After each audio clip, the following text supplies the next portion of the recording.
explicaciones sobre el tema de la absorción en soluciones diluidas y vamos a completarlo con un par de ejemplos.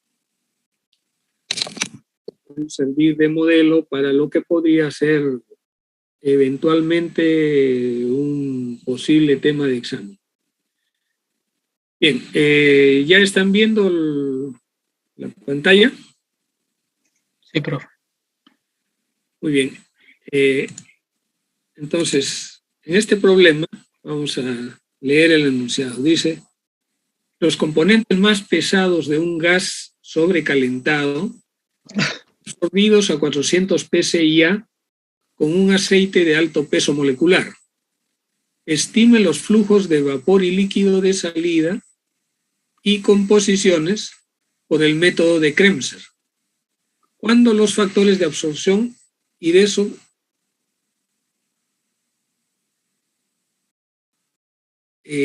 bueno, ahí debiera decir calculando los factores de absorción y desorción estimados a partir de valores de entrada de L y D. Los valores K de los componentes a una temperatura promedio de 97.5 grados Fahrenheit y 6 platos. Bueno, el desarrollo que hemos hecho en el libro de Treival lo hemos desarrollado trabajando con L para flujo de líquido y G para flujo de gas. Sin embargo, de donde ha salido la parte última que hemos visto, que está relacionada con métodos adicionales desarrollados posterior a la salida, a la impresión del libro de Treival, utiliza L para los flujos de líquido y V mayúscula para los flujos de gas o de vapor. En este caso se está hablando de K, que es el llamado coeficiente de reparto en el equilibrio líquido-vapor que ustedes deben haber estudiado en termodinámica. Bien, entonces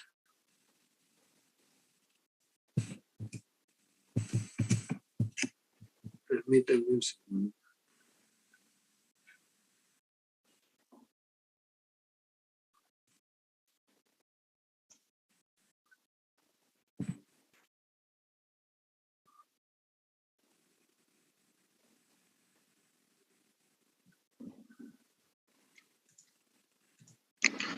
Muy bien. Bien, entonces vamos a ver este problema. En las dos tablas que están al costado, se ve cuál es el gas por absorber.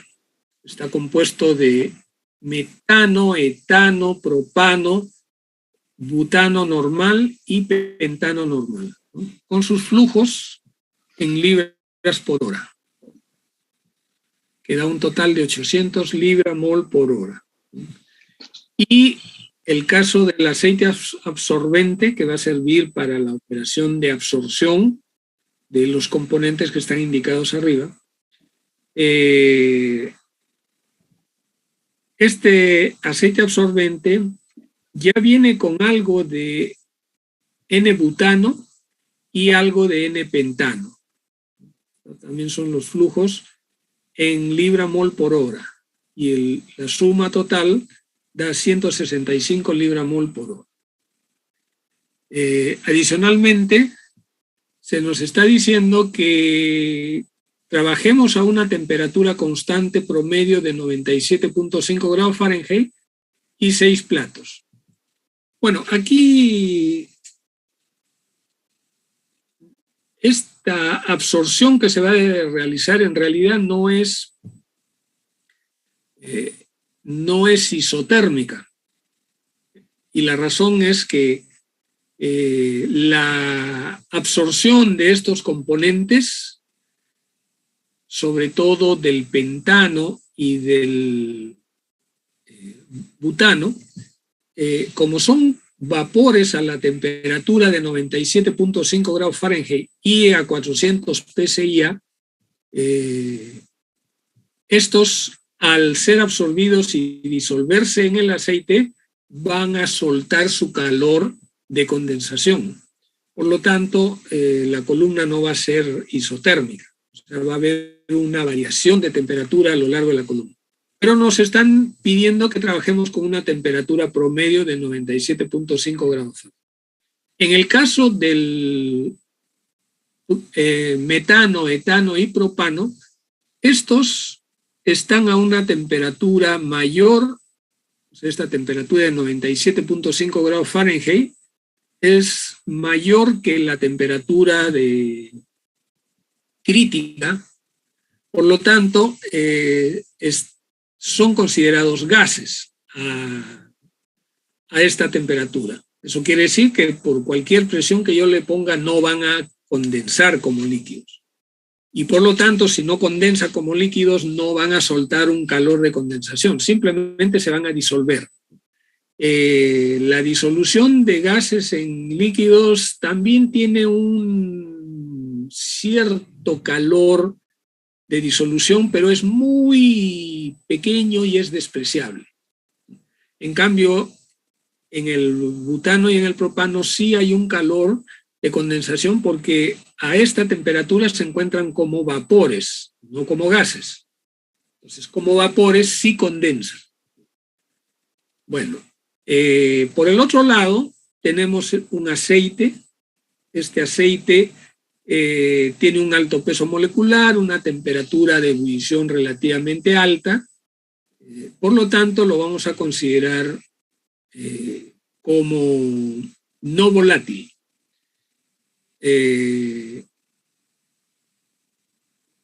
Hasta el punto que lo indique también su valor K, como lo vamos a ver luego. Y por el contrario, el N-butano y el N-pentano sí son volátiles y al ser tratados por el gas, este gas, ¿no?, estos componentes en cierta forma van a ser desorbidos, o sea, puede haber una operación simultánea en esta columna de absorción y de desorción. La absorción y la desorción naturalmente se producen dependiendo del equilibrio. Es decir, si la concentración en la fase líquida de estos componentes, si la composición de estos componentes en la fase líquida es mayor que la correspondiente al equilibrio en la fase vapor, entonces, si fuera mayor, va a haber una transferencia de masa desde el líquido hacia el vapor, hacia el gas. Y si la concentración de estos gases en la fase gaseosa fuera mayor que la composición de equilibrio en la fase líquida, entonces va a haber una absorción.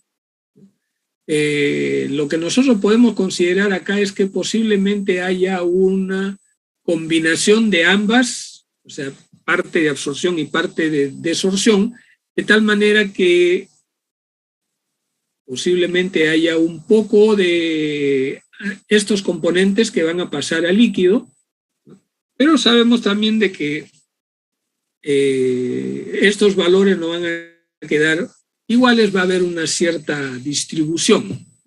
En el caso del aceite, en realidad, nosotros lo podemos considerar como que es no volátil, inerte, pero es posible también considerar cuánto podría convertirse en vapor si es que evaluamos el valor del K. En este caso, este K está considerando que todos estos componentes van a estar en un equilibrio líquido-vapor. Eso es en realidad lo que ocurre. Solamente que como nosotros en su mayoría hemos estado trabajando con gases que se disuelven y que son absorbidos por el líquido, la mayoría de los gases son muy poco solubles en los líquidos. Por eso prácticamente despreciamos la posibilidad de que puedan ser desorbidos de un líquido. Bueno, a menos que la composición, la concentración sea más o menos alta, como lo hemos visto en algunos casos, en el caso del amoníaco, por ejemplo. Pero una solución de oxígeno, por ejemplo, en agua, es posiblemente muy baja la concentración, como para que usando aire se pueda disolver. Tendríamos que usar otra sustancia diferente, por ejemplo, CO2 puro, para que se pueda producir esa disolución. Bueno, entonces veamos la solución. Lo primero que tenemos que hacer es conseguir los datos del equilibrio termodinámico.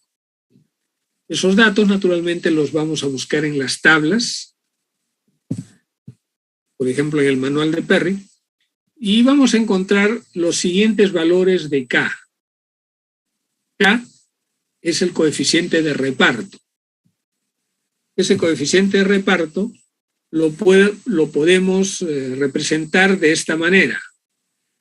K para cualquiera de los componentes es igual a la presión, la presión que ejerce el componente a esta temperatura, o sea, la presión de componente puro a esta temperatura, entre la presión total. Ese es el K. O sea, como vamos a ver, este K, bajo esta descripción, puede también considerarse como una especie de constante de Henry, ¿no? Me parece que ya en algún momento anterior lo hemos presentado así. Esta presión de vapor de componente puro lo podemos calcular utilizando la ecuación de IPPR, que ya hemos usado también anteriormente. Podemos encontrar los coeficientes A, B, C, D y E, que son constantes, en el manual de Perry, por ejemplo, ¿no?, para determinar las correlaciones correspondientes. Bueno. Muy bien, entonces tenemos las características individuales de cada componente, ¿sí? Nosotros anteriormente hemos estado trabajando con un solo componente, ¿no?, y las ecuaciones las hemos desarrollado para un solo componente que se está absorbiendo o desorbiendo. En este caso, estamos considerando que hay varios componentes, pero cada componente actúa de manera independiente entre sí. Lo único que podemos considerar es de que si se trata de una mezcla, la presión parcial de los componentes se va a sumar para generar una presión parcial total en el líquido. Pero eso no nos va a generar ningún problema ni inconveniente, a menos que las sustancias estén muy cerca de su temperatura de ebullición. En ese caso, naturalmente, hay una interferencia con lo que vamos a desarrollar, pero estamos hablando de que se trata de sustancias que están relativamente alejadas de sus puntos de ebullición, con la excepción del butano en algo y del pentano en una tal vez mayor proporción. 97,5 grados Fahrenheit es alrededor de cerca de 38 grados centígrados más o menos. El punto de ebullición normal del pentano como líquido a temperatura ambiente se encuentra alrededor de los 50 grados centígrados. En el butano es alrededor de 16 grados centígrados más o menos. El propano es bastante menos, el etano por debajo de 0 y el metano pues es uno de los que tiene un punto de ebullición bastante más bajo a la presión ambiental. Bueno, esto es lo que corresponde a la caracterización, a la interpretación del fenómeno, ¿sí? Ustedes tienen que tener siempre presente lo que puede ocurrir antes de lanzarse de lleno a buscar las ecuaciones y a tratar de resolver, ¿no? Tienen que entender el fenómeno. Y acá les estoy dando un poco de explicación de lo que podría estar pasando. Y precisamente esa interpretación es lo que entiende este problema, porque está sugiriendo trabajar como si se tratara de un equilibrio entre gas o vapor y líquido. Bien. Los cálculos para cada componente se realizan de una manera que ya hemos visto anteriormente.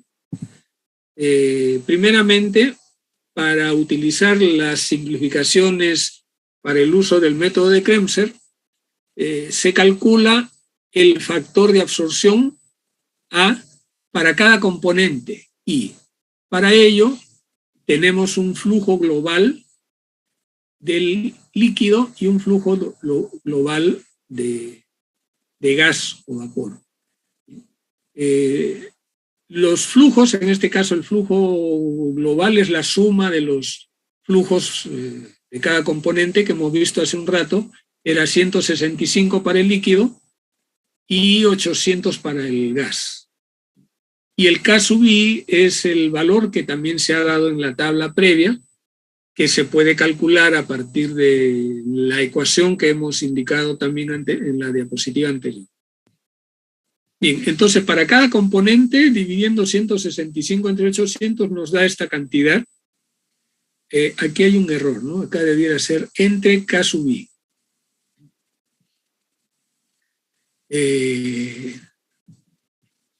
Lo corrijo de inmediato.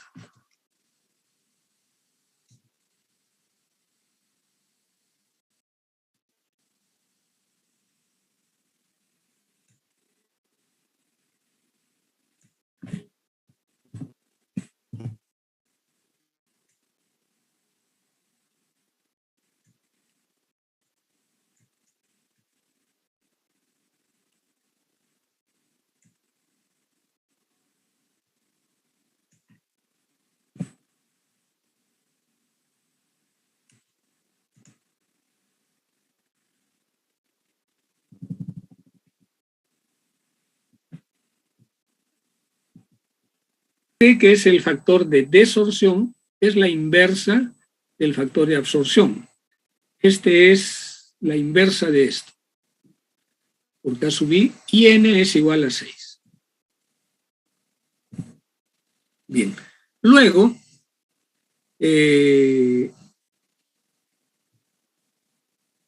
estos términos que hemos estudiado en la clase anterior corresponden a los factores que representan la cantidad de absorción del gas que está pasando por la columna. O sea, si entrara 100 de gas, ¿cuánto sale al final y cuánto la diferencia está pasándose a líquido?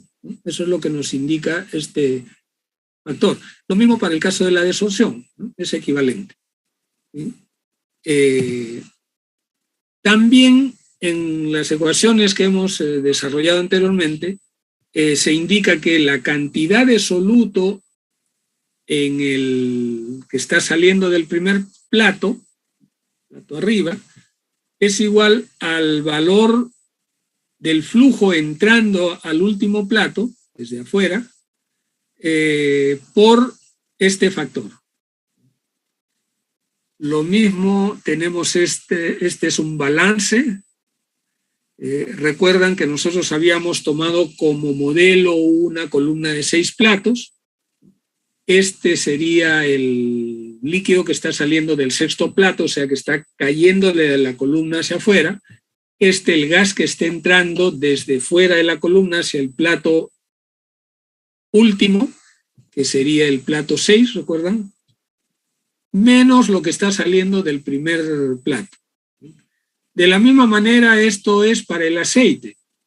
Las simplificaciones del método de Kremser indican que el flujo de aceite debe ser igual en la entrada con en la salida, ¿no? O sea, se desprecia la variación del flujo tanto de aceite como de gas.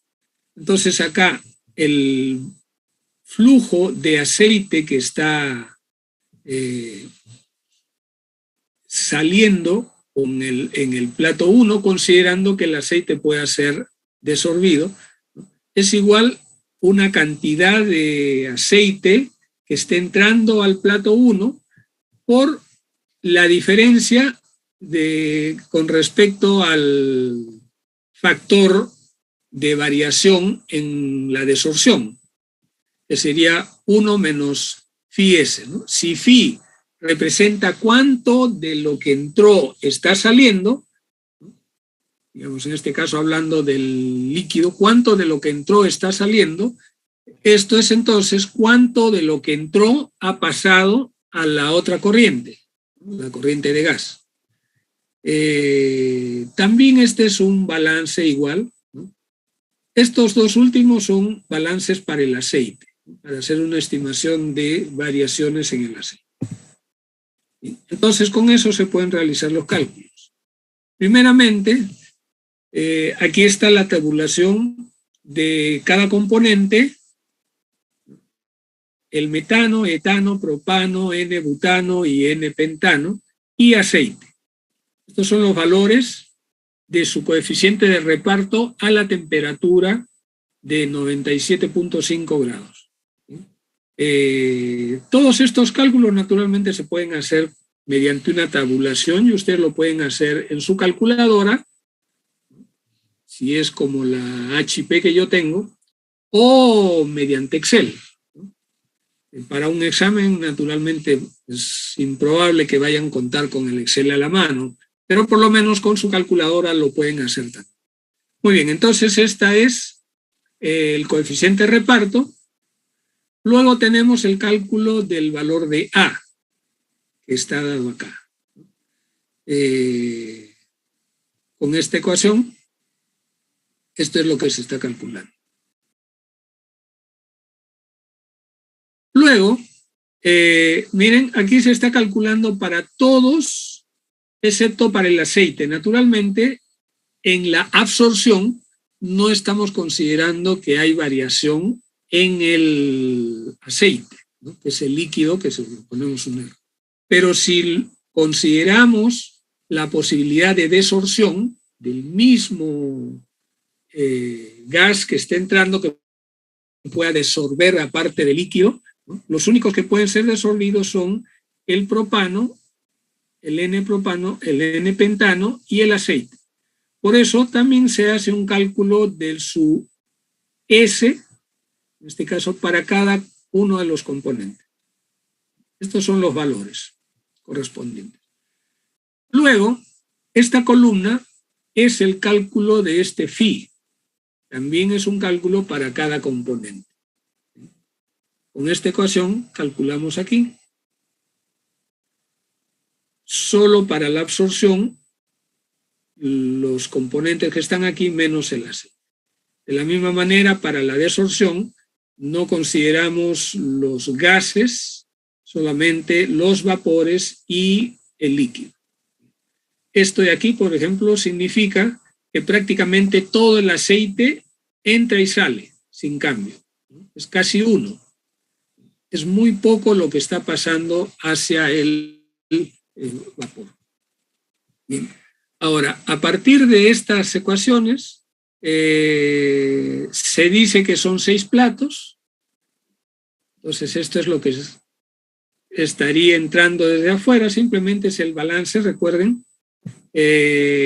Aquí debe entrar 800.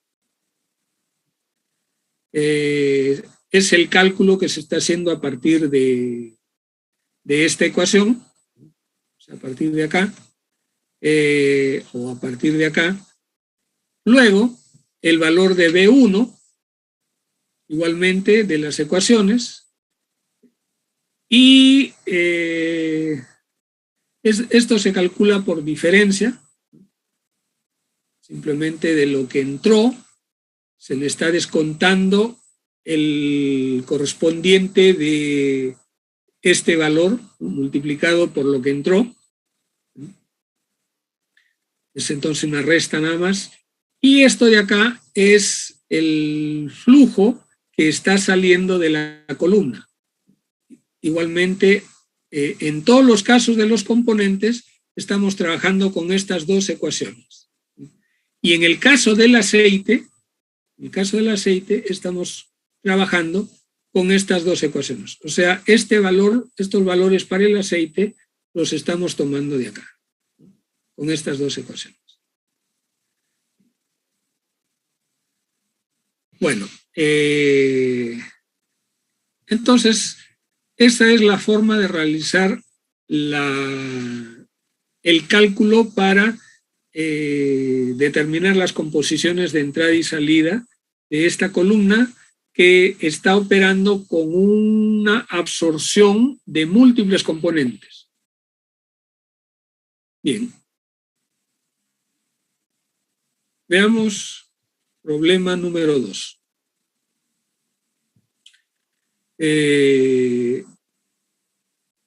Este es otro problema para trabajar con los métodos simplificados que se desarrollaron bajo el nombre general del método de Krems. Es prácticamente el mismo problema que ya hemos hecho en clase anterior, pero la vez pasada lo trabajamos como una absorción normal sin las simplificaciones. Ustedes van a poder contrastar y comparar los resultados que van a obtener en este ejercicio con los resultados de la vez pasada para que puedan ver las diferencias. Naturalmente hay diferencias. Este caso, que se trata de la absorción de un gas que contiene benceno en 2%, 2% no se puede considerar tan diluido, pero es una prueba como para ver cómo se desarrolla el método. Muy bien, entonces son 850 metros cúbicos por hora de un gas que tiene 2% en volumen de volumen, que está ingresando a una columna de absorción a 800 milímetros de mercurio y 26 grados centígrados, para separar el 95% del benceno con un aceite cuyo peso molecular es 260, el cual contiene 0.005 fracción molar de benceno. El equilibrio, considerando en este caso que se trata de una solución diluida que cumple la ley de Henry, ¿no? Y asterisco, o sea, el I en el equilibrio es igual a 0.125 por X. ¿Bien? Recuerden de lo que hemos visto en la clase pasada, si consideramos que se trata de una solución diluida, nosotros podríamos considerar que este I mayúscula asterisco es igual que el I minúscula asterisco. Y este X mayúscula es igual que el X minúscula asterisco. En realidad, como también lo podemos ver luego, no es tan exacto hacer esa suposición. Por eso, en la primera parte del cálculo simplemente vamos a considerar las composiciones a partir de lo que vemos acá, para luego buscar los valores de I y de X. Bueno, dice, se pueden aplicar los métodos de soluciones diluidas. Calcular el número de platos para 1.5 veces el reflujo mínimo. Repito, este es el mismo problema que hemos trabajado anteriormente, solamente que en esa ocasión no se consideraba una absorción con soluciones diluidas y el cálculo pues era el cálculo que involucra curvas de equilibrio y no rectas de equilibrio, ¿no? Esta es una recta de equilibrio. Bueno, veamos. Entonces calculamos las fracciones molares.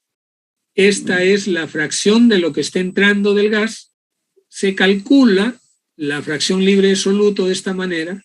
Bien, como notan, la diferencia está en el tercer dígito. es pequeño, pero de todas maneras, repito, si nosotros usamos esto, notaríamos que hay una pequeña curvatura en la curva de equilibrio. Bien, el flujo de gas se requiere hacer una conversión del flujo volumétrico a la temperatura y presión indicada para obtener el flujo molar. Bien, entonces, esta es la operación, son 850 metros cúbicos por hora.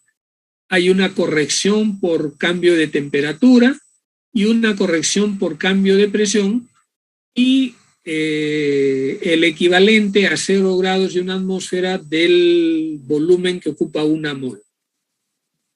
22.4 litros por mol. Esta es entonces la cantidad de moles por hora que esté entrando, N más 1, que esté entrando por acá. Bien. Y aquí tenemos un gas inerte. Una vez más, si nosotros consideramos que se trata de soluciones diluidas, si es que I minúscula fuera igual que I mayúscula, entonces uno de los resultados de considerar una solución diluida es de que prácticamente este GS es equivalente o muy parecido al GN más 1, y este GE es el mismo a lo largo de toda la columna. Así como el GS es constante a lo largo de toda la columna, también podemos considerar que hay un LS constante a lo largo de toda la columna hacia abajo, equivalente e igual a LN, ¿no? Entonces este LN es igual también que el L sub 0. ¿Sí?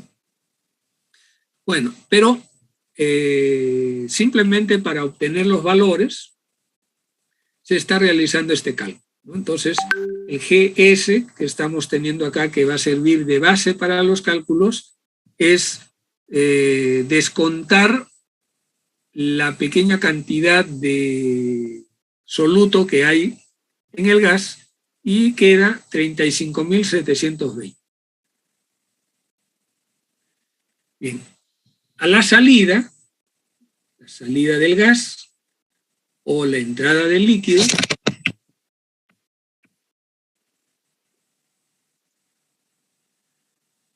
es este el valor. Es calculado, dice que se va a descontar el 95% del benceno, entonces es esto multiplicado por la diferencia, 1 menos 0.95, o sea, lo que estaría quedando por acá es 0.00100205 moles del benceno por moles del gas. Una vez más, si se tratara de una solución completamente diluida, que nosotros podemos descartar la diferencia entre I minúscula e I mayúscula, entonces en ese caso, esto de acá podría ser moles de gas simplemente, sin la S. Aquí estamos considerando moles de gas libres de soluto, ¿no? Pero la cantidad del soluto ya hemos visto que es bastante pequeña. Bueno, de todas maneras, este es el cálculo que hemos hecho también en el problema cuando lo desarrollamos en una de las clases anteriores. Bien, la fracción molar en el líquido, también para completar de la misma forma, es 0.005, o sea, hay algo de benceno en el líquido que está viniendo, y esta sería la composición, 0.005025 moles de benceno por mol de aceite que esté entrando. Bien, el equilibrio en esta ocasión está dado por esta línea, es entonces una recta que pasa por el origen, y asterisco, es decir, I en el equilibrio es igual a 0.125 por la composición en el líquido. Bien. Luego, recuerdan que ya que se trata de dos líneas, la línea de equilibrio y la línea de operación, la línea de operación no va a tener una tangente a esta línea de equilibrio. Lo que va a tener es un corte, ¿no es cierto? En algún punto va a tener un corte. Entonces, para ese caso, la línea de operación va a cortar en el punto que tiene la composición de entrada, 0.02041. Entonces, utilizando esto en la ecuación, encontramos que este valor sería 0.16328 moles de benceno por mol de aceite. Luego,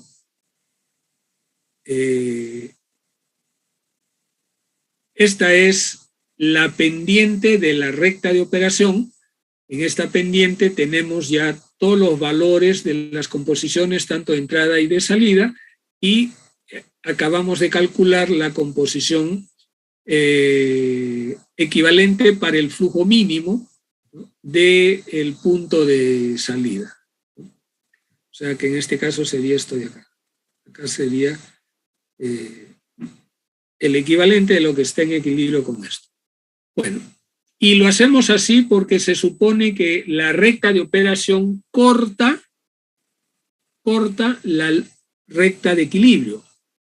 Por eso podemos decir que el punto X está en equilibrio con Y, porque está cortando la recta de equilibrio. Bien, entonces despejamos aquí el valor mínimo. Este es el flujo de gas. Esta es la composición que está entrando en el gas y esta es la que está saliendo del gas. Luego esta es la composición calculada aquí saliendo del líquido y la composición en el líquido que esté entrando. Esto da 4.376.44 moles de aceite por hora. Para 1.5 veces el mínimo simplemente se multiplica por este valor y da 6.564.65 moles de aceite por hora. Bien, entonces, con esto ya tenemos el flujo de líquido, ya teníamos antes el flujo de gas y tenemos las composiciones correspondientes para la operación. Entonces, para obtener el número de platos, calculamos el coeficiente de absorción, que es L entre M por G. M es la constante de Henry. En el problema anterior,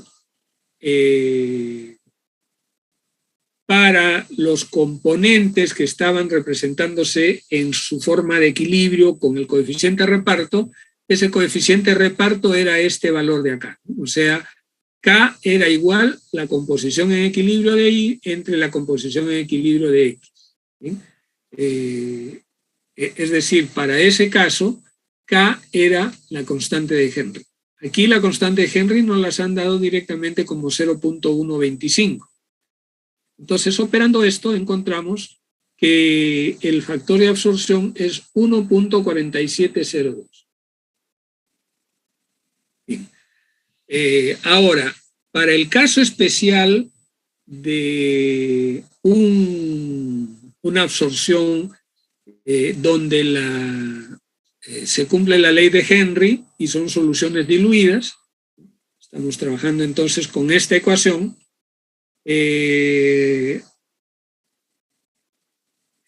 Colocamos los equivalentes de los valores ya conocidos previamente y el cálculo nos da 7.32 aproximadamente, algo así como 8. O sea, lo tenemos que redondear porque se supone que estamos calculando el número de platos para una operación en una columna de platos. Entonces serían 8 platos. Este cálculo, naturalmente, un cálculo numérico es mucho más preciso, pero esta ecuación también la tenemos graficada en una de las gráficas de Kremser que hemos visto antes. Entonces, en la siguiente, aquí está la gráfica de Kremser, que ustedes también la tienen y las hemos visto anteriormente. Para realizar el cálculo gráfico, estos son los valores ¿no? Miren, necesitamos conocer este valor que es I1, o sea, al tope, menos M por X sub 0, la composición de entrada, y abajo, y NP más 1, es decir, la composición que esté entrando, menos el mismo valor M por X. ¿Bien? Esto, todos los datos los tenemos, entonces utilizando esos datos acá, se calcula este valor en 0.01984. Luego también hemos calculado el valor de A, era 1.4702, y con esto podemos trazar en la gráfica para el valor de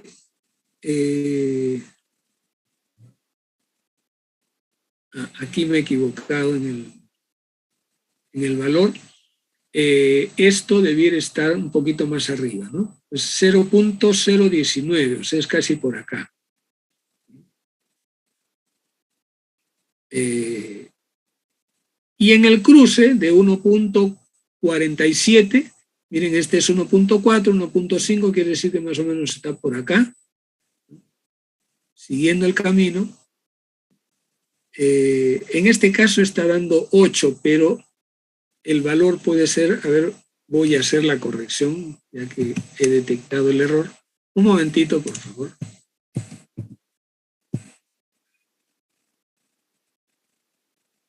Para hacer la corrección.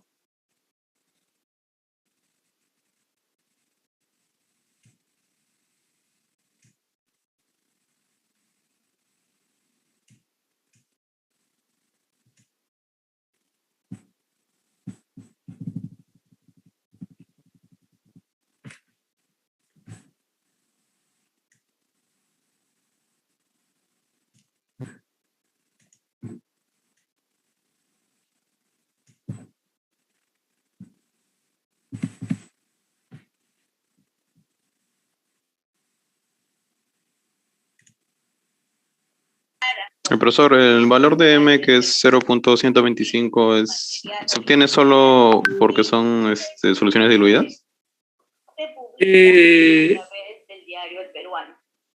Un momentito, déjame completar esto y te lo digo.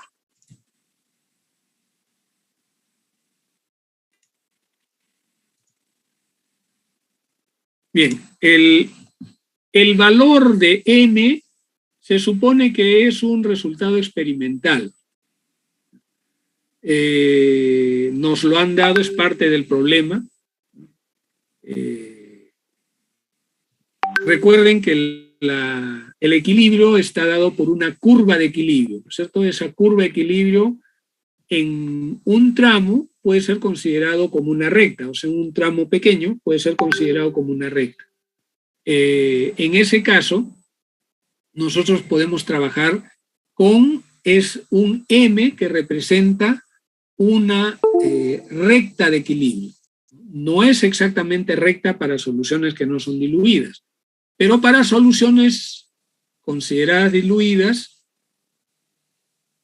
cumpliendo la ley de Henry, en la cual consideramos que todo el tramo operativo es una recta, entonces ahí sí tenemos un valor constante. Recuerden que nosotros tenemos dos posibilidades de variación con la constante de Henry. Una es que la curva de equilibrio implica que no es pues un M constante, ¿no? Si es curva, no es constante, es una aproximación, ese M constante, que se puede considerar un promedio para los rangos de trabajo. Eso es lo que hemos hecho nosotros en clases anteriores. Pero en la última clase consideramos que la curva no es curva, sino es recta de equilibrio. Entonces, en ese caso, para cualquier rango de trabajo, lo consideramos una constante, la constante de Henry. Esa constante de Henry normalmente se obtiene por métodos experimentales, en el caso de los gases.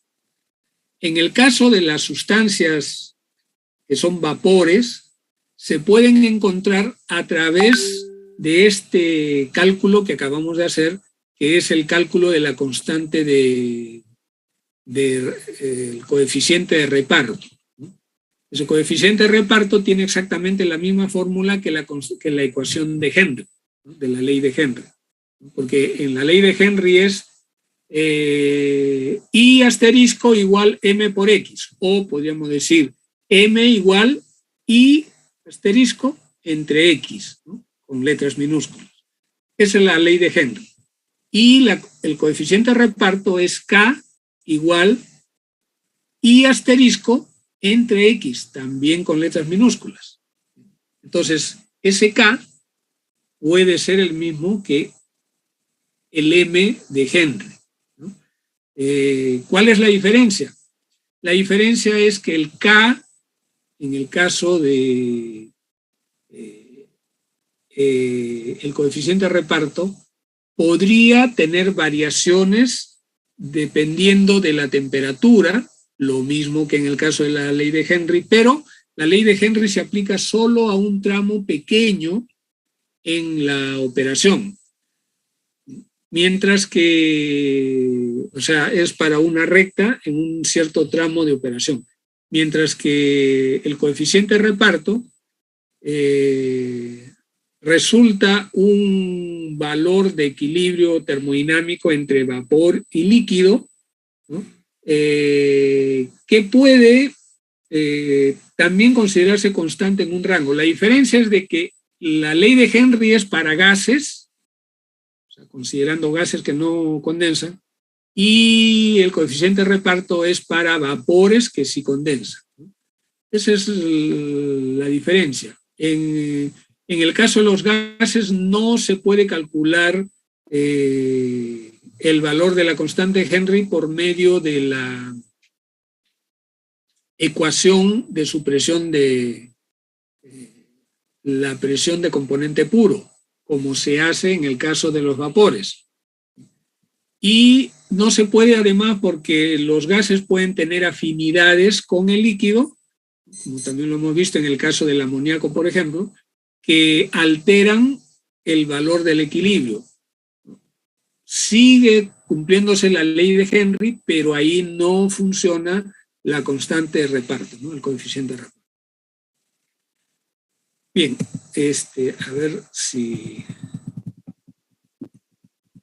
está la corrección.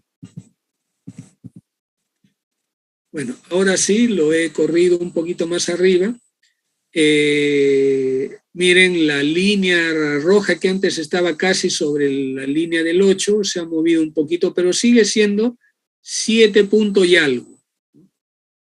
De todas maneras, lo tenemos que redondear a 8, porque los platos pues, no son fraccionarios.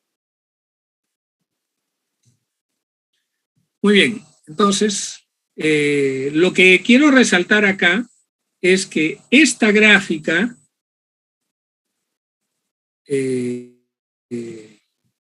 pueden notar puede que no tiene la suficiente precisión de cálculo que nosotros podríamos querer, ¿no? Por ejemplo, aquí decimos 0.01984. Bien difícil que apuntemos acá el 0.19, mucho menos el 84 que sigue. Y los valores de acá, bueno, si cae entre dos valores de plato, por ejemplo, entre 7 y 8, es muy fácil. Pero si cayera sobre la línea de 8, aquí nosotros tendríamos la dificultad de saber si está para el lado del 8 punto y algo, por ejemplo 8.05, o si está como 7.90 y tanto. Entonces no nos queda más que redondear a un cierto valor. Mucho mejor es si utilizamos la ecuación. Ahora, bueno, esta gráfica era bastante útil para las épocas en las que no existían pues, calculadoras ni computadoras, ¿no? Y era un engorroso trabajo hallar, por ejemplo, los logaritmos que hemos visto, el logaritmo neperiano, ¿no? Bueno, hay un procedimiento para hacer. Ya les hablé que en mi época de los primeros años en la universidad no habían calculadoras, mucho menos computadoras, y nosotros teníamos que hacer los cálculos con la regla de cálculo, que solo tiene 2 dígitos de precisión, o cuando se trataba de los valores entre 1 y 2 hasta 3 dígitos de precisión, pero cuando se trataba de hacer cálculos con logaritmos, por ejemplo, teníamos que recurrir a las tablas de logaritmos. Es un procedimiento que toma minutos, no es una cosa pues tampoco imposible de hacer o algo del otro mundo, pero sí pues tenía su procedimiento y su cálculo no era inmediato, ¿no? Como es ahora, ustedes agarran logaritmo de 3, ¿no? Listo, ya está el logaritmo de 3, una fracción de segundo. Entonces es mucho más conveniente que ustedes trabajen con las calculadoras o con la computadora.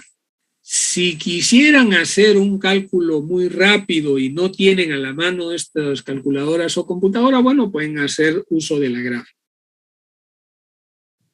Yo les estoy poniendo... Una consulta. Sí, dime. Ingeniero, el número de platos siempre se coge por exceso, ¿cierto? Claro, porque no hay platos fraccionarios, ¿no? Entonces es mejor redondear hacia arriba que redondear hacia abajo, ¿no? O que quedarte en un valor fraccionario que no puedes aplicarlo después, ¿no? Quieres construir la columna, ¿cómo construyes medio plato? No se puede, ¿no? Es plato completo. Y en ese caso es mejor darle un plato más que después te falte y no consigues la composición que quieres. De todas maneras, este método, por la simplificación, hagan la comparación ustedes con el ejercicio que hemos hecho hace 2 clases o 3 clases, no recuerdo bien, y van a ver que los valores resultantes, sobre todo de las composiciones finales y del valor del reflujo del líquido, el flujo mínimo de líquido, no son muy exactos. Y nosotros estamos haciendo una simplificación y esa simplificación nos está dando un poco de exceso, porque si lo comparan, el flujo mínimo es un poco mayor que el flujo mínimo que hubiéramos encontrado con el otro caso. Y hay no recuerdo los valores, pero hay una diferencia. Como ustedes le están dando un margen, no van a tener problemas en la operación. Pero si quisieran trabajar con el valor mínimo, ahí estarían con problemas, ¿no? Posiblemente no es tan exacto el cálculo. Bueno, sigamos. Problema número 3. Para el proceso del problema anterior, calcule la altura de una columna empacada de 470 milímetros de diámetro y un kg por A igual a 150.06 kilomol por metro cúbico por hora. Bien, el ejercicio anterior consideraba que estamos trabajando con columna de platos. Si fuéramos a trabajar con una columna empacada, tenemos que utilizar también los métodos simplificados, pero para una columna empacada. Entonces, para ese caso, esta es la ecuación del cálculo del número de unidades de transferencia de masa para la columna empacada.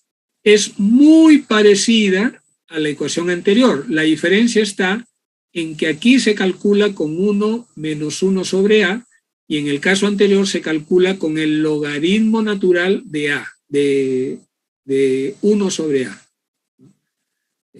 Esa es la diferencia. Entonces, la diferencia de cálculo entre los dos es bastante pequeña, pero es una diferencia a tomar en cuenta.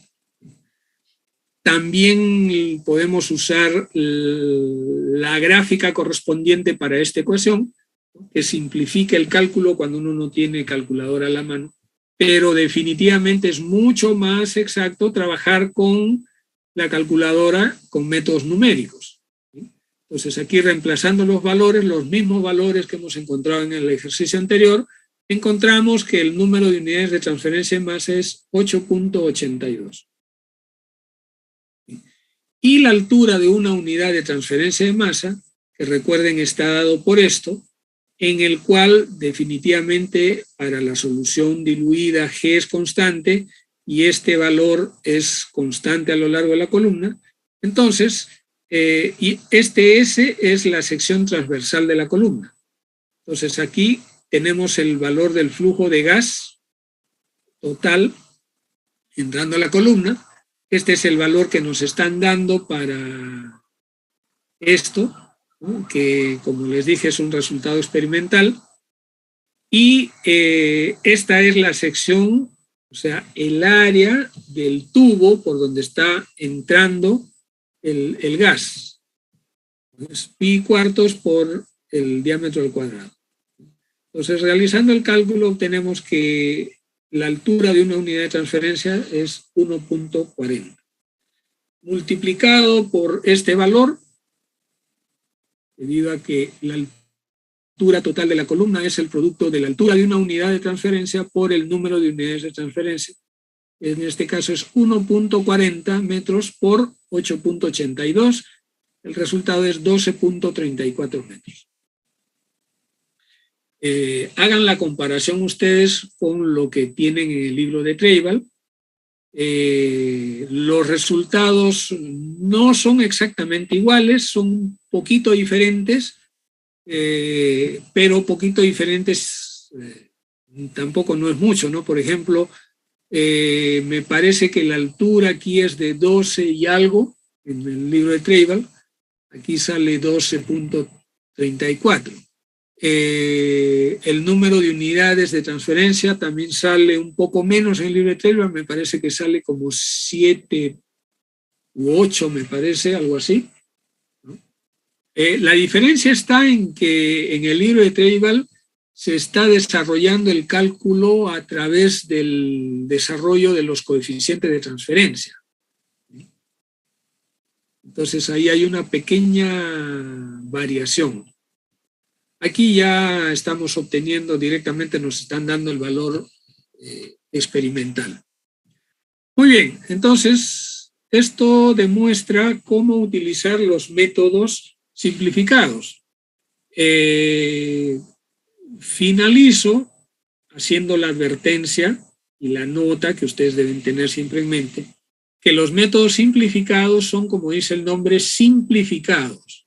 Lo que quiere decir es de que nosotros, por la simplificación y la facilidad de cálculo, estamos perdiendo precisión. Si lo que necesitamos es un cálculo rápido, estimativo, ¿no? Por ejemplo, yo quiero saber cuántos platos tiene mi columna. No sé si serán 5 o si serán 20 o si serán 100. Entonces, más o menos con este cálculo saben que va a ser más o menos 8. Lo mismo, para una columna empacada, podría ser 10 metros, 100 metros. Bueno, según este cálculo sale más o menos que serán 12 metros. Es una aproximación y un cálculo relativamente rápido. Los cálculos exactos los tenemos que hacer con los procedimientos, considerando que la solución no es diluida, ¿no? Y además, obviamente, la curva de equilibrio es curva. Aún así, recalco una vez más la advertencia. Aún así, estos métodos, sea cual sea que hayamos escogido, es decir, el método anterior que hemos usado de soluciones concentradas, siguen siendo una aproximación y un cálculo estimativo, porque el gran tema fundamental de cualquier columna empacada es que el coeficiente de transferencia de masa tiene que ser obtenido por método experimental. Eso es lo único seguro. Los cálculos nos pueden dar algo de variación porque los datos, por ejemplo, relativos a los empaques, son hasta cierto punto también un promedio de las experimentaciones que se han desarrollado con ellos. Y como depende mucho de esas características, entonces, si nosotros queremos tener absoluta certeza y evitar cualquier error, debiéramos al final, si estamos trabajando en un proyecto de millones de dólares, no nos cuesta nada, bueno, nos costará para millones de dólares una planta pilotito, una columnita pilotito nos puede costar, digamos, $10.000 o $15.000, pero con $10.000 o $15.000 aseguramos el éxito de un proyecto de millones de dólares. Una columna de destilación, solamente la columna sin los accesorios y otras cosas, a nivel industrial real podría estar rondando los $100.000. Con los accesorios adicionales podría estar llegando, con flujos, volúmenes y todo a nivel industrial, podría estar llegando a cerca de $500.000. Más los aditamentos y los servicios auxiliares puede estar llegando o pasando del $1.000.000. Entonces, si nosotros vamos a hacer un proyecto a nivel de ese tipo, no está de más que sigamos la recomendación de los que han vivido y sufrido antes y hagamos nuestras pruebas piloto para determinar los datos con exactitud. Si lo que vamos a hacer es un cálculo preliminar, por ejemplo, todavía estoy en la etapa de preparación, diseño conceptual, quiero saber cómo lo voy a trabajar, cuánto me podría costar, no tengo idea si va a funcionar o no, cuántos serán los flujos, qué sé yo. Para eso nosotros hacemos un cálculo preliminar con todo lo que hemos estudiado. Y con eso es suficiente, nos basta, porque tenemos un rango de precisión en los valores aceptable dependiendo del estado del proyecto. Digamos, empezamos con un error de cerca del 50% y lo vamos afinando después al 25%, al 10%, y vamos afinando los datos, ¿no? Ese es un proyecto real de la industria. O sea, lo primero que hacemos es calcular con esto que estamos aprendiendo. Pero en su momento ya pasaremos a hacer nuestras pruebas con la misma teoría que hemos estudiado, ya para casos de experimentación, ¿no? Donde los datos ya son más exactos. Bien, entonces con eso estamos terminando, ¿no? Aquí viene la bibliografía. ¿Hay preguntas, consultas que quieran que se absuelva o que intente absolverlas? No es posible. Son las 5:15. Bien. Entonces, ya que no hay nada más por el momento, vamos a pasar al siguiente tema.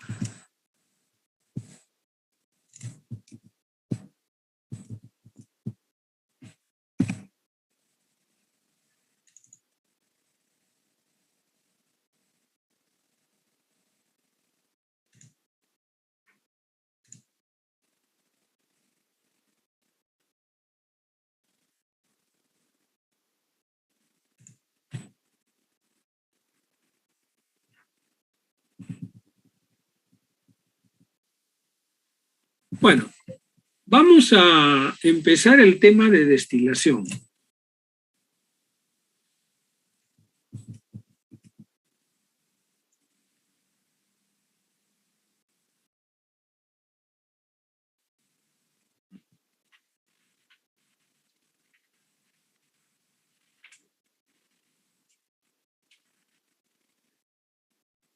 Bien. ¿Ya lo pueden ver? Pantalla. Sí, ingeniero. Bien. Vamos a ver entonces esta nueva operación. Y esta es una presentación muy ligera, solamente para entrar en el tema de la destilación, ¿no? Yo supongo que ustedes ya han visto en otros cursos, por lo menos lo que es, tal vez no han entrado a fondo a ver el tema de la destilación, pero ya lo deben haber visto, ¿no? Cuando han estado estudiando termodinámica o cuando han estado estudiando fenómenos de transporte, tal vez. no sé en qué otro curso más, pero ahora vamos a entrar en un poco más de profundidad. Pero vamos a entrar primero con una presentación del tema. La destilación es una operación unitaria que consiste en la separación por evaporación o por ebullición, podríamos decir, de componentes que existen en una mezcla líquida. Aprovechando, miren, estoy aquí tratando de establecer los conceptos que para ustedes deben ser claves y los deben recordar por el resto de su vida, si es que van a mantener su preocupación de ser ingenieros químicos respetables, entre otras cosas que deben tratar de mantener. Bueno, aquí está estableciéndose el concepto por el cual se produce la destilación. Dice, aprovechando la diferente volatilidad de las sustancias. Cada sustancia tiene una volatilidad y la relación entre la volatilidad de una sustancia y cualquier otra sustancia es lo que llamamos la volatilidad relativa. Primeramente pensemos en una sustancia pura. Esa sustancia pura cuando la hacemos ebullir, simplemente cambia de fase. Ahora, en el caso de una mezcla, suponiendo que partimos de dos sustancias, una que hierve con más facilidad y otra que hierve con menos facilidad, o podríamos decir una que tiene mayor punto de ebullición y otra que tiene menor punto de ebullición. Supongamos, por decir algo, el agua y el alcohol. El alcohol hierve alrededor de 76 grados, el agua hierve a 100 grados. Quiere decir que el alcohol es más volátil que el agua. Si nosotros tenemos una mezcla y los hacemos hervir, el más volátil, por su propia naturaleza, va a evaporarse en mayor cantidad. Por lo tanto, en el vapor va a haber una mayor concentración del más volátil. Y de la misma forma, si del líquido está pasando al vapor, quiere decir que si el más volátil se está yendo en mayor cantidad hacia el vapor, significa que en el líquido está quedando menor cantidad o menor proporción del más volátil. Por eso es que dice acá que, aquí no lo dice, simplemente el componente más volátil se va concentrando preferentemente en el vapor y el menos volátil se va quedando preferentemente en el líquido. Entonces, si nosotros empezamos, no estoy hablando acá de las composiciones absolutas todavía, o sea, yo puedo partir de una composición, por ejemplo, 10% de alcohol y 90% de agua. Quiere decir que hay mayor cantidad de agua en el líquido que el alcohol. Cuando los vaporizo, o sea, empiezo a hacer que hiervan, el alcohol empieza a irse en mayor cantidad hacia el vapor. Podríamos decir, solo para hacer una comparación cualitativa, supongamos que empezamos a hacer hervir esa mezcla que tiene 10% del alcohol y 90% de agua. Si sacamos más o menos la cuenta, podríamos decir que son, supongamos, 10 moles de alcohol y 90 moles de agua. Si los hacemos hervir, va a haber un ritmo de vaporización. Entonces, el alcohol va a empezar a irse hacia el vapor en mayor cantidad de lo que se ve el agua. Podríamos decir, por ejemplo, que el alcohol se va a razón de, por decir una cosa, 2 moles por minuto, mientras que el agua solamente se va a razón de, por decir un número, 1 mol por minuto. Entonces, si nosotros vamos juntando todos los vapores que van saliendo, va a haber mayor cantidad que se va acumulando del alcohol que del agua. Podría ser que como hay tanta cantidad de agua,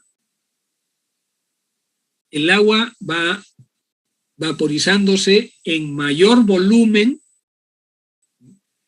pero si la concentración original en el líquido era de 0.1 para el alcohol, si yo separo el vapor y mido sus concentraciones, ya no va a haber 0.1 lo que había en el líquido, sino probablemente va a haber una cantidad mayor, por decir 0.2 de concentración del alcohol y 0.8 del agua, debido a que la mayor cantidad, la mayor velocidad de vaporización del alcohol ha hecho que preferentemente se vaya concentrando en el vapor. Creo que eso es lo que dice en el siguiente tema. En el equilibrio entre líquido y vapor, el componente más volátil, pensemos en el alcohol, se concentra preferentemente en el vapor y el otro componente se concentra más en el líquido. Aquí ya estamos hablando de equilibrio. Es decir, yo tengo un depósito, tengo una mezcla de vapor, perdón, de alcohol y agua, para facilitar que sea 50 moles de alcohol y 50 moles de agua en el líquido. Los hago hervir, que se llene el depósito con el vapor hasta que lleguen a un equilibrio. Lo dejo ahí hasta que lleguen al equilibrio. En el equilibrio quiere decir de que ya no hay más transferencia, porque lo que va hacia arriba es igual a lo que viene de regreso hacia abajo. Ese es el equilibrio. Entonces, en el equilibrio, si nosotros medimos cuánto hay en el agua y cuánto hay en el vapor, la concentración original antes de empezar la ebullición eran 50-50, ¿no? 50 moles de cada uno. Pero después de que se ha producido la vaporización y se ha llegado al equilibrio, podríamos decir, por ejemplo, que la proporción de agua en el líquido puede ser, por ejemplo, 60% de agua y solo 40% de alcohol, ¿no? Estoy hablando de proporciones, mientras que en el vapor la proporción del alcohol probablemente sea mayor. La proporción del alcohol de repente podría ser algo así como 80% de alcohol en proporción y 20% de agua. Estoy hablando de proporciones, eso no significa que necesariamente si antes había 50-50, ¿no? Arriba va a haber una cantidad tal que la suma en la proporción arriba y la suma en la proporción abajo de un componente tengan que dar 100, ¿no? No estoy hablando de eso, estoy hablando de proporciones relativas en cada lado. ¿Sí? Bueno, ese es algo que ustedes tienen que recordar. Ya ustedes han estudiado termodinámica. Aquí vamos a ver un poquito de eso, vamos a recordar algunas de las cosas que estudiaron, porque son necesarias para tener esa base conceptual y poder desarrollar los cálculos posteriores de destilación. Y también para poder entender lo que pasa en una planta, cuando ustedes vayan a una planta en donde se produce la destilación, es muy, muy importante entender lo que pasa a partir de los conceptos. Delante de una planta ustedes no tienen forma de realizar cálculos ni cosa por el estilo. Los cálculos posiblemente sean para determinar valores para la construcción, pero cuando están en la operación, ahí estas cosas de las que les estoy hablando, que son cuestiones conceptuales, sobre todo basadas en la termodinámica, lo más importante para entender el comportamiento de lo que está pasando en la columna y para resolver algunos de los problemas que puedan ocurrir en una operación de este tipo. Bueno, en la destilación fraccionada, que es la operación que nosotros realizamos normalmente en una planta. Esta destilación se realiza en varias etapas y en varias etapas se va completando una alta separación de componentes. Imagínense, yo les dije que el líquido, digamos, teníamos un líquido que lo vaporizamos y llegamos al equilibrio, ¿no? En ese equilibrio les dije que había 80% de alcohol y solo 20% de agua en el vapor. Si en esta siguiente etapa yo condenso el líquido, o sea, condenso lo que hay ahí y lo convierto en líquido, y ese líquido lo vuelvo a hacer hervir, ¿no? Va a aparecer un vapor. Si ya la concentración aquí era de 80-20, 80 para el volátil y 20 para el no volátil, en el vapor de repente vamos a llegar a 90% del volátil y solo 10 de líquido, del menos volátil. Entonces, al hacer otra etapa de ebullición, estoy aumentando la concentración del volátil. Ahora, esa cantidad de vapor que se ha producido, que ya tiene 90% del volátil, lo vuelvo a condensar y lo vuelvo a ebullir en una nueva etapa. Al producir eso, probablemente aumento de nuevo la concentración. O sea, si estaba en 90, pasará a 95. Si sigo en otra etapa, de 95 pasará a 97. Una etapa más, de 97 pasará a 99. Otra más, de 99 pasará a 99.5 y así sucesivamente, después a 99.7, después a 99.99, de ahí a 99.99, 99, sucesivamente. O sea, poco a poco con la destilación fraccionada vamos aumentando de etapa en etapa la concentración del componente más volátil, considerando que estamos haciendo una operación en equilibrio. En una columna de destilación, cada plato es considerado, en la operación ideal, un plato que está en equilibrio. Eso quiere decir que hay un líquido en equilibrio con el vapor.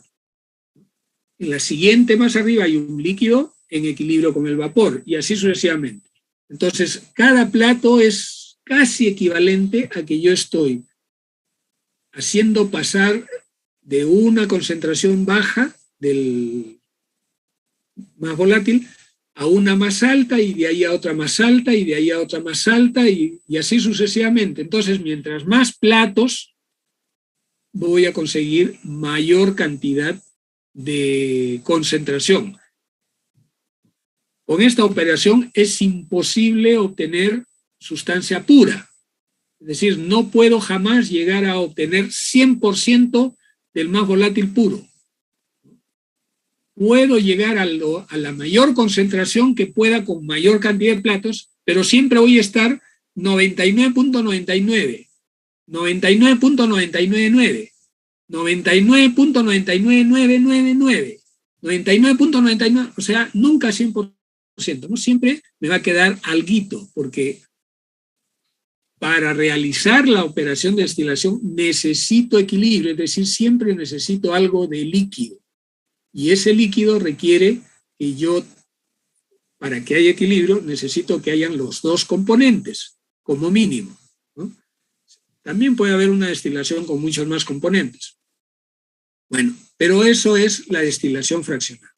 Entonces, la destilación fraccionada utiliza varias etapas para conseguir una alta separación de componentes.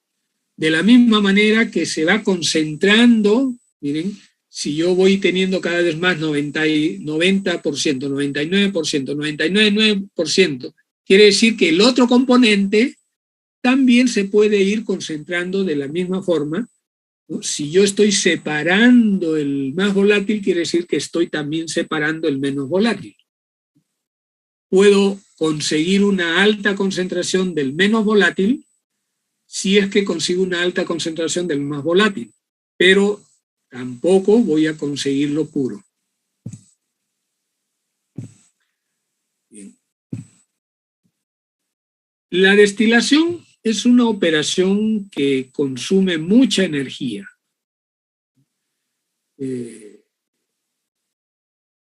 Imagínense las plantas de refinación de petróleo. Sacan el petróleo de los pozos y los llevan a la refinación. La refinación se hace por medio de columnas de destilación. En esas columnas de destilación se necesita energía para producir la separación y utilizan una parte del petróleo para separar el petróleo. O sea, una parte del petróleo lo queman, generan la energía para aumentar las temperaturas y producir así la separación. El consumo de energía es bastante alto comparado con otras operaciones que hay en la industria. Entonces, la destilación es una operación de enorme consumo de energía, como dice ahí. Y su eficiencia termodinámica, recuerdan lo que estudiaron en la segunda ley de la termodinámica, ¿no? La relación de las temperaturas, es una eficiencia muy baja en la operación.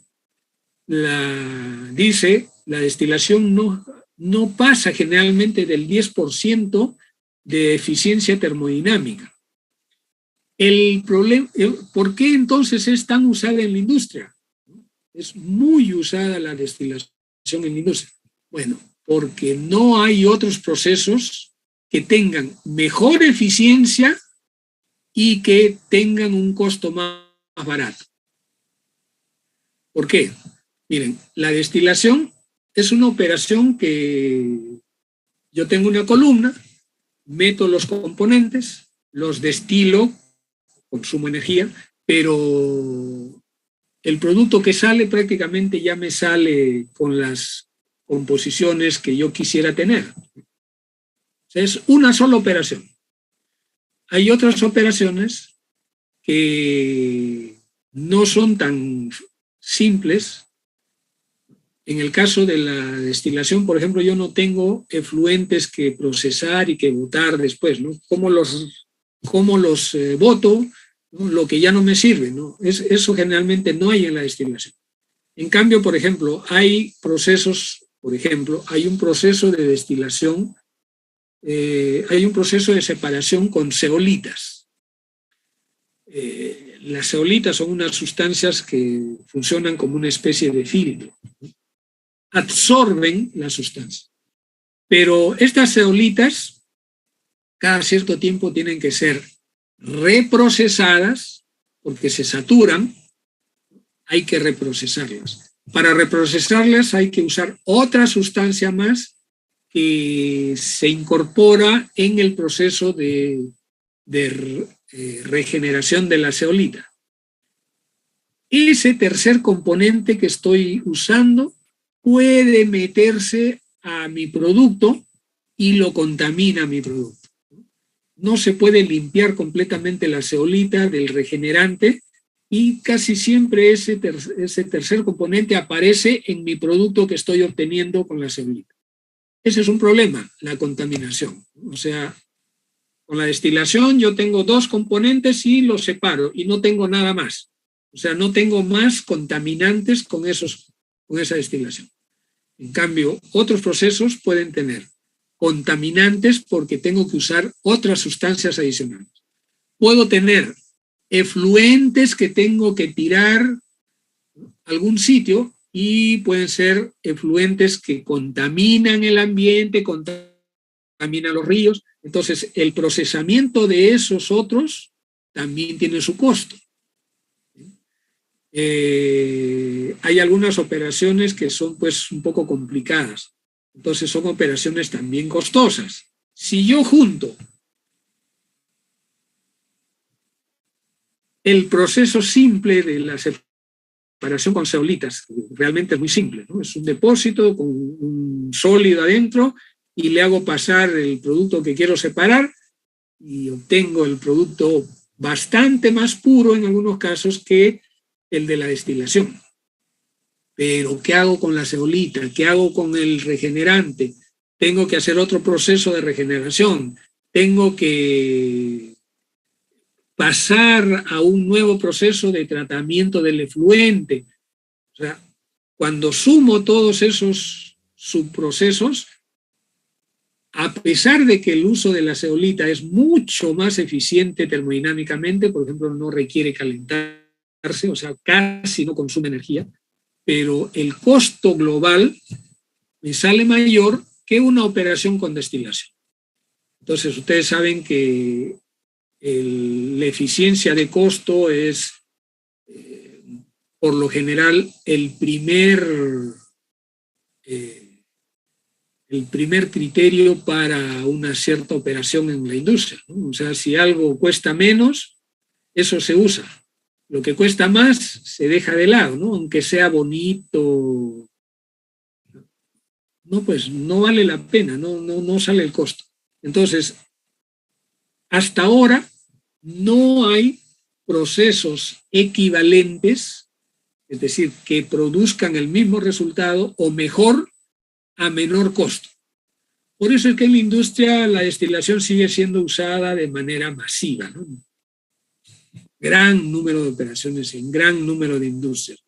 En la industria petroquímica es un ejemplo, ¿no? Ustedes van por refinerías de petróleo o en plantas petroquímicas y una de las características resaltantes es lo que ustedes ven detrás de mi cabeza, miren, columnas de destilación, ¿no? Columnas de separación. Estas son resultados justamente de todas esas operaciones, ¿no? Esa parte de atrás, dicho sea de paso, es una planta petroquímica que queda en Houston, ¿no? Que tuve la oportunidad de visitar hace varios años. Bueno, un complejo enorme, ¿no? Pasar en carro nomás toma varios minutos viendo unidades operativas, etc. Bueno, en fin. Entonces, esa es una característica de la destilación.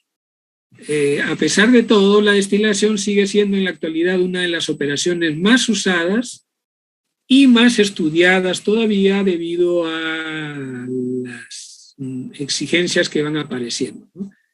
Una de las cosas interesantes de la destilación es que ustedes pueden separar los componentes de una mezcla líquida con concentraciones muy altas, como les dije hace un rato, 99.99 ya es muy fácil de conseguir, ¿no?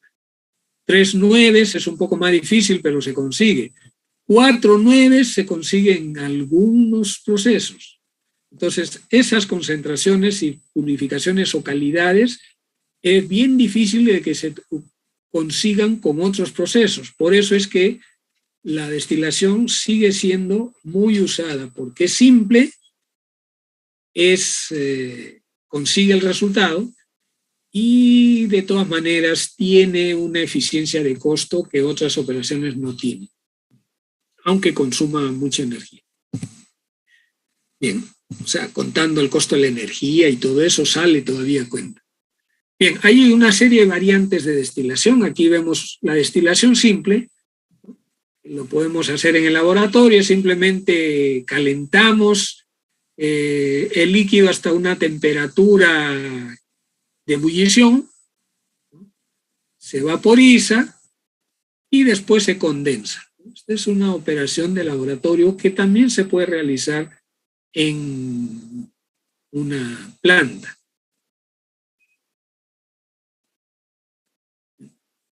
Aquí tenemos otra variante. En este caso,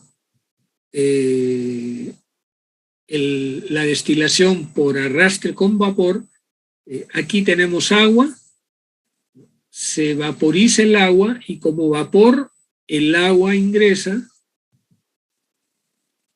se mezcla con el líquido. Normalmente esto sirve para operaciones donde el líquido verde que aparece acá es inmiscible con el agua y es un producto de alto punto de ebullición, por ejemplo un aceite, que también si yo lo caliento para hacerlo hervir se descompone. Entonces, trabajo con una corriente de vapor. Esta corriente de vapor, digamos, a 100 grados centígrados, que es la temperatura de ebullición a presión atmosférica, digamos 105 grados centígrados, si es que le damos un poquito de presión, es suficiente para hacer hervir el otro componente. Aprovechando algo que ustedes deben haber estudiado también en su curso de termodinámica, que es que en el caso de líquidos no miscibles, la suma de las presiones de componente puro individuales se suman simplemente, y si excede de la presión total, entonces los dos se vaporizan. Esa es otra característica. Bueno, acá tenemos otra que es también bastante usada a nivel industrial, que es la operación flash, o le llaman así de equilibrio, es decir, un líquido a presión se lanza sobre un depósito, ahí se separa un vapor que va hacia arriba y un líquido que va hacia abajo, y ambos están en equilibrio. Luego tenemos aquí la destilación fraccionada. Este es un equipo de laboratorio, pero la destilación fraccionada fuerza, en este caso, que haya una condensación de líquido para que caiga y se tenga un contacto entre el líquido que cae y el vapor que sube para que se pueda generar ese equilibrio, ¿sí? Y hay varias etapas de este tipo para que se consiga un aumento cada vez mayor. Esta es la operación industrial. Se tiene un rehervidor para producir la vaporización, los vapores suben, hay un condensador, se devuelve el líquido y el líquido baja y mantiene esa relación de equilibrio con el vapor que está subiendo. En este caso es una columna de platos. Cada plato se supone que es una etapa de equilibrio. También tenemos la operación en una columna empacada. Aquí el contacto entre el líquido y vapor se va dando gradualmente en forma continua a lo largo de toda la columna donde hay empaque. Esta puede ser bastante eficiente. Bien. Bueno, podemos tener operación de destilación binaria de dos componentes o multicomponente, muchos componentes. También podemos tener destilación azeotrópica homogénea. Un azeótropo es aquel líquido, o sea, la operación de vaporización en la cual el vapor que sale tiene la misma composición que el líquido, por lo tanto, no se puede conseguir ninguna separación si el vapor que sale es igual que el líquido. Entonces, para eso hay que realizar una operación adicional para romper el azeótropo. Cuando los líquidos son homogéneos, por ejemplo, en el caso del alcohol y el agua, son homogéneos, forman una sola fase, pero tienen un azeótropo, ¿no? Una cierta temperatura. O pueden ser heterogéneos, cuando las dos sustancias forman diferentes fases. ¿Sí? Pueden haber sistemas complejos en una columna o columnas múltiples para integración de calor o procesos, o también puede haber un proceso de destilación reactiva, es decir, dentro de la columna se produce la destilación.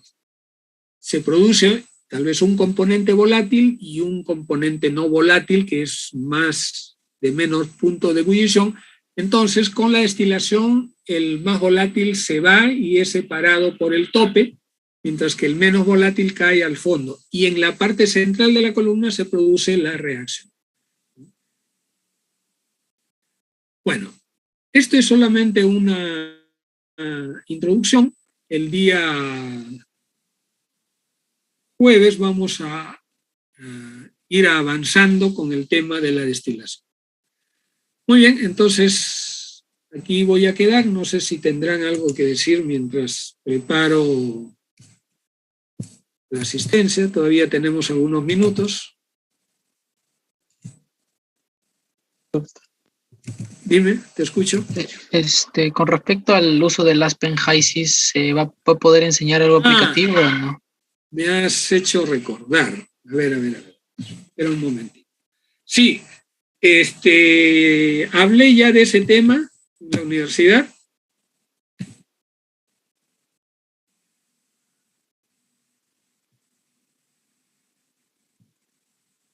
Miren,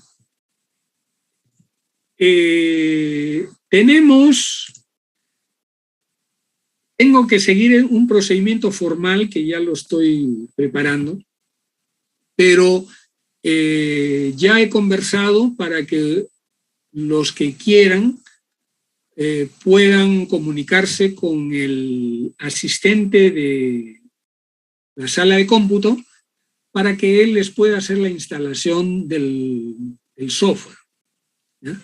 Les voy a dar, a ver, esperen un momentito.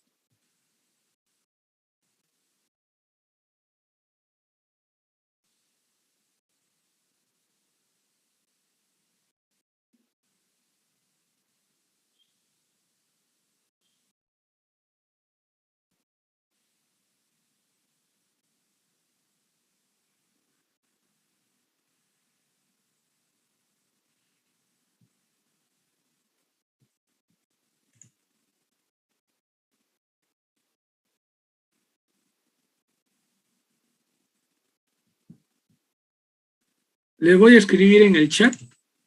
El correo electrónico es m.sanginés4588@gmail.com y su teléfono. ¿Cuál es el teléfono?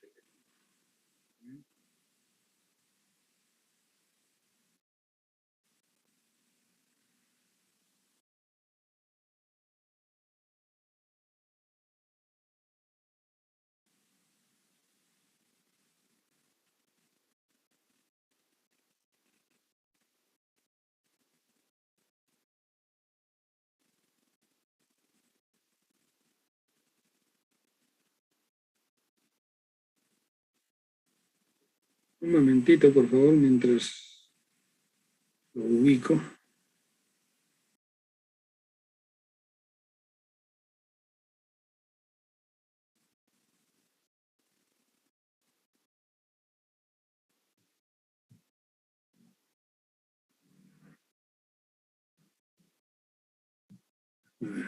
No sé cuál de estos dos es. Les voy a poner los dos, 983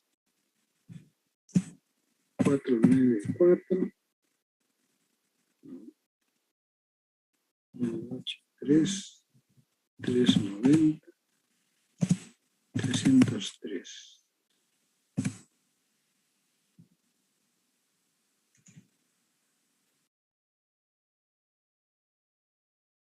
Nueve cinco cinco 911 931. Creo que es ese.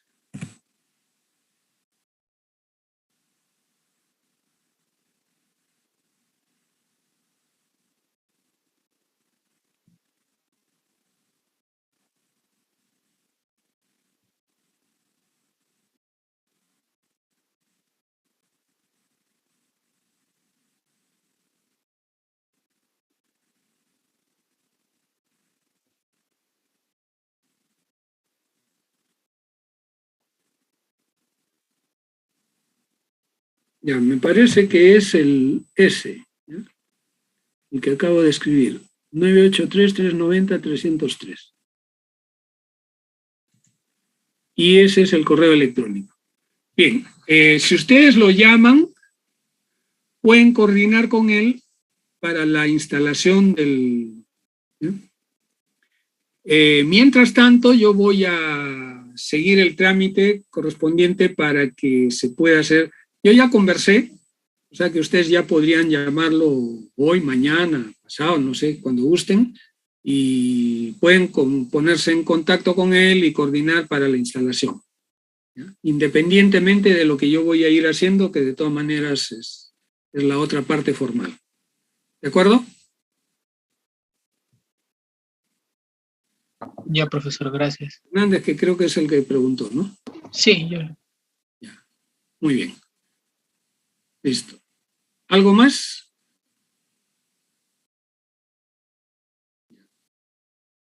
Entonces...